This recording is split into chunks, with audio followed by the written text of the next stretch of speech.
Bonjour à tous, on se retrouve pour un petit tuto, explication d'une création, enfin de trois, mais voilà. Donc avec les copines, on fait des ateliers en général une fois par mois, en parallèle, enfin en tout cas en lien avec Keepers Créatifs. Et là, on avait décidé de travailler un tampon grunge de chez Studio Light. Donc celui-ci, j'avais dû vous le montrer dans un haul, je suppose. Donc il y avait trois modèles. Voilà. Je vous montre leur colorisation parce que c'est important. Il y avait trois modèles, donc avec les copines, on a dit bah tiens, on en prend un chacun et comme ça, on travaillera sur les trois en même temps. Donc là, je vais pouvoir vous montrer que le mien, puisque l'atelier, on le fera demain. Donc voilà. Donc en général, dans ces ateliers, soit on fait un projet bien déterminé, soit on expérimente un peu des techniques, des nouvelles techniques que j'essaye de leur transmettre, sachant qu'en général, c'est des techniques que j'apprends moi quelques heures avant. Donc c'est pas de l'apprentissage, mais plutôt de la découverte. Voilà. Cette fois-ci, donc on est parti avec ce tampon grunge. Moi, entre-temps, dans la foulée, je vous ai montré, j'avais découvert ce papier canvas de chez Action. J'adore. J'adore. Alors, c'est pas tant le rendu de ce que ça peut faire dessus, mais j'adore cette sensation de travailler presque sur du tissu, en fait. Je trouve ça hyper agréable, hyper satisfaisant. Voilà, donc je m'étais mis comme objectif de travailler avec ça et le tampon et cette boîte de gouache en stick. Alors, c'est pas les mêmes que ceux que j'avais achetés. Hop, ce n'est pas les mêmes. Là, c'était marqué gel crayon watercolor. Ceux-là. Et ça, donc je les ai pris à Noce, toujours à 3 € et quelques.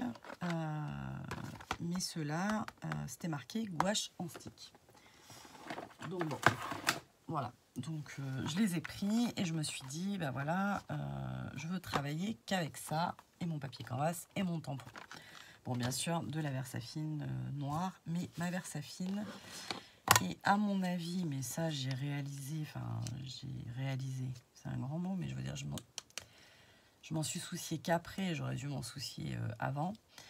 Je pense qu'elle est vide. Enfin vide, elle est presque vide et du coup j'ai obtenu des résultats assez moyens. Donc je vais vous montrer, j'ai fait 3 créations avec le même principe. La première création, elles sont face cachée, hein, parce que voilà. La première création, j'aime pas trop du tout. Enfin, c'est pas que j'aime pas, ça peut faire illusion, mais bon, c'est quand même pas, c'est pas exceptionnel. J'ai en plus, au lieu de prendre le tampon et déjà de travailler avec le tampon, j'ai voulu faire un montage. Donc je m'étais fait un cache de la partie, de cette partie-là, enfin de cette limite-là. Et j'ai voulu refaire une fleur, etc., etc. Donc le tamponnage était très moyen. J'ai refait un tampon que j'ai repris. Vous voyez, là, mon impression, elle est très mauvaise. Et en fait, j'ai pas réalisé que c'était l'encre. En fait, je me suis dit, ça doit être la matière qui fait que l'encre ne va pas bien comme il faut. Mais en fait, c'est pas tant ça, parce que même sur le papier, elle n'est pas aussi noire qu'avant. Donc il faut que je la remplisse, mais je n'ai pas trouvé, enfin, j'ai pas cherché ma fiole pour la remplir. Vu que j'étais en train de faire ça, je faisais pas autre chose. Donc j'ai mis mon cache. Vous avez vu, je vous montre toujours pas. J'ai mis mon cache et j'ai voulu refaire une autre fleur, etc., etc. Ensuite, j'ai pris mes marqueurs là. Tac, j'ai pris, je vais prendre mon verre qui reste du verre. J'ai pris ça, j'ai mis un trait comme ça, un trait comme ça, un trait comme ça. Hop, tac, tac. Je suis venue avec mon pinceau à réservoir et j'ai dit tiens, j'étale comme ça, hop. Voilà. Mais bon, là, vous m'avez vu faire, j'ai pas mis beaucoup de mes fameux feutres. Alors que dans la réalité, en vrai de vrai, quand je l'ai fait la première fois, j'ai mis énormément de coups de ça, là, de ces sticks. Et franchement, le résultat était très particulier. Et même plus que particulier, puisqu'il y avait carrément plus, on voyait plus le dessin dessous. Alors déjà qu'on ne le voyait pas beaucoup, c'était déjà compliqué de savoir où on allait. Mais voilà, je me suis retrouvée avec un peu des trucs comme ça, donc c'était pas terrible. J'ai quand même sorti ma créa en me disant, je vais la sortir parce que faut la sortir. Ah oui. Et ce que j'ai oublié de vous dire, c'est que j'avais une obsession sur ce tamponnage. C'était pas l'obsession qu'il fallait avoir, pour la simple et bonne raison que c'est pas le motif principal, mais le motif de fond. Mais moi, dans ma tête, je voulais voir ces bulles. Donc, qu'à cela ne tienne, hop, je veux qu'on voit mes bulles. Hop, puis on les voit pas assez. Donc, histoire de... je les ai entourées au Posca, qui pour une fois a bien voulu fonctionner. Parce que ça, c'est pareil. Ça marche pas à tous les coups. Enfin, voilà. Pour vous résumer la façon de faire, c'était comme ça. Et c'était... le résultat est pas...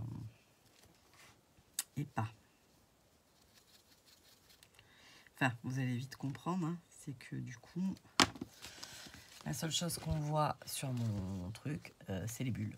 Alors que c'est le truc de fond, donc ça, c'était pas ma lynx, le lynx. Mais bon. Je vous montre, à 7 minutes après, je vous montre ma création. Voilà, n'hésitez pas à me dire en commentaire ce que vous en pensez, gentiment, hein, parce que je suis lucide, je sais, j'ai des yeux, je vois. Voilà. Donc, après avoir essayé de rattraper, parce que là, c'est rattrapé, hein, voilà, il faut le savoir.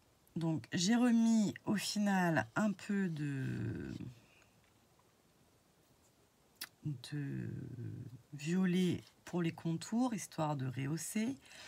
J'ai retamponné une fois en noir par-dessus, donc déjà, grande aventure, puisque je l'avais enlevé de ma planche de tamponnage. Donc, il a fallu repositionner exactement, c'était déjà pas simple. Et après, je suis revenue avec du Posca blanc, du crayon gel blanc, enfin, j'ai tout sorti. Hein. Il n'y en a pas un qui fonctionne correctement, enfin, le résultat, en tout cas, ne me satisfait pas. Quand j'arrive à obtenir du bien blanc, c'est que ça m'a fait une grosse goutte au milieu et donc que j'ai estompé comme j'ai pu. Voilà. Franchement, c'était hyper compliqué. Mais bon, voilà, on sort un résultat quand même. J'ai hâte de voir les copines quand je vais leur donner cette technique-là. Enfin, voilà, je ne sais pas comment je vais... J'avais envie aussi de leur donner, comme moi, leur donner le papier, le tampon et les trucs et de voir ce qu'elles allaient faire avec. Voilà. Ensuite, là, j'étais en mode saoulée, comme on dit. Donc, voilà. Donc, du coup, deuxième technique que j'ai réfléchi. J'ai pris, je suis dégoûtée, hein, mon tapis tout neuf, il est déjà tout cradingue. Moi, j'y arrive pas à tenir un tapis propre, mais bon, c'est pas grave. Deuxième technique, ça c'est la technique préférée de Graziella, c'est-à-dire la technique, allez hop, on y va. Donc, je vous montre. On imagine que là, il y a la fleur, hein, parce que je vais pas... Voilà, j'ai pris mon tag, enfin ma découpe de mon truc. J'ai pris mon tampon colorisé à côté de moi, comme ça. Et un pinceau réservoir qui fonctionne. Et là, je suis venue faire... Là, ça va à peu près là. Là, ça va à peu près là. Tac, tac. Ok, tac, tac. J'ai repris mon marron.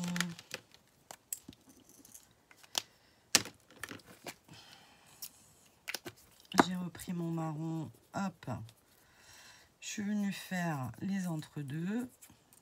Tac, tac, tac. Je vous image ce que j'ai fait à peu près. Hop. Voilà. Et là, évidemment, j'avais la fleur. Et je suis venue, pareil, j'ai fait exactement pareil. J'ai fait une tache violette. Et je suis venue après, une fois que mon truc de couleur qui ressemblait vraiment à rien était fait, je suis venue tamponner par-dessus. En essayant d'avoir la fleur dans le violet, les tiges dans le vert. Voilà, mais bon, c'était de l'à peu près parce que c'était de l'à peu près. Le résultat m'a vachement plu. Enfin, beaucoup plus plu que le premier. Voilà. Bon, vous remarquerez que c'est du pifomètre parce qu'il y a des endroits qui sont verts qui ne devraient pas l'être, etc., etc.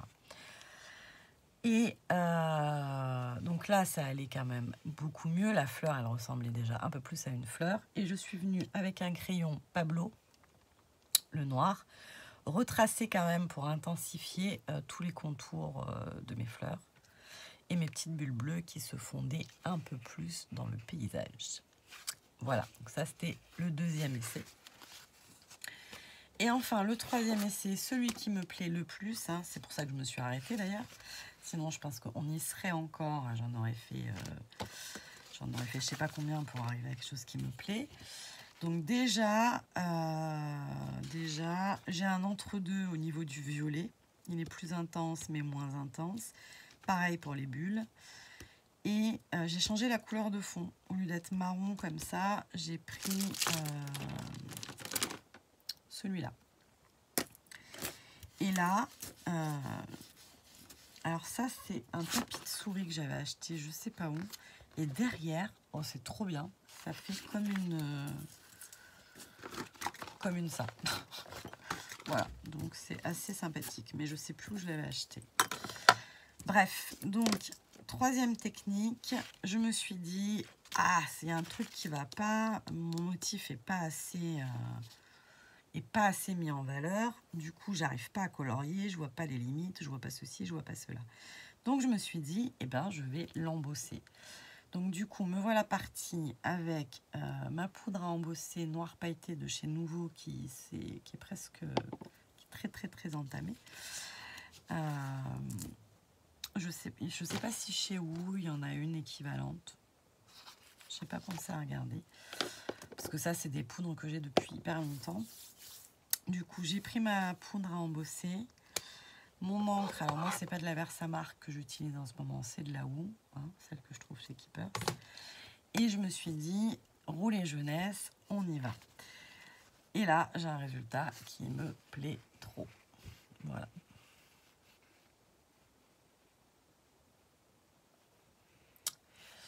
Donc ensuite, j'ai tamponné, j'ai embossé et ensuite je suis venue délicatement déposer de la couleur sur mon truc.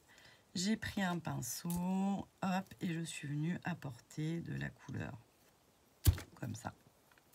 Et là, le résultat me satisfait. En fait, quand je la regarde là, tous les trois, les trois sont rigolos. Sont rigolos. Je ne sais pas si on fait ça pour que ce soit rigolo, mais ce que je veux dire par là, c'est que elles ont le mérite d'exister. Mais c'est vrai que là, avec la poudre à embosser, ça met le motif en valeur et on voit vraiment mieux la colorisation. Celui-là, j'aime beaucoup l'effet une fois que j'ai rehaussé du crayon Pablo. Et celui-là, celui-là, je sais ce qu'il faut faire et ce qu'il ne faut pas faire. Voilà. Mais écoutez, j'espère que ça vous aura donné des idées. En tout cas, vraiment, je trouve que ce papier Canva, c'est très très agréable, vous voyez, à feuilleter, si je puis dire. Voilà. C'est un peu rigide, mais vraiment pas beaucoup. Et en même temps, voilà, je pourrais passer des heures à faire ça. Voilà. Allez, je vous fais des bisous et je vous dis à très vite. Bye bye.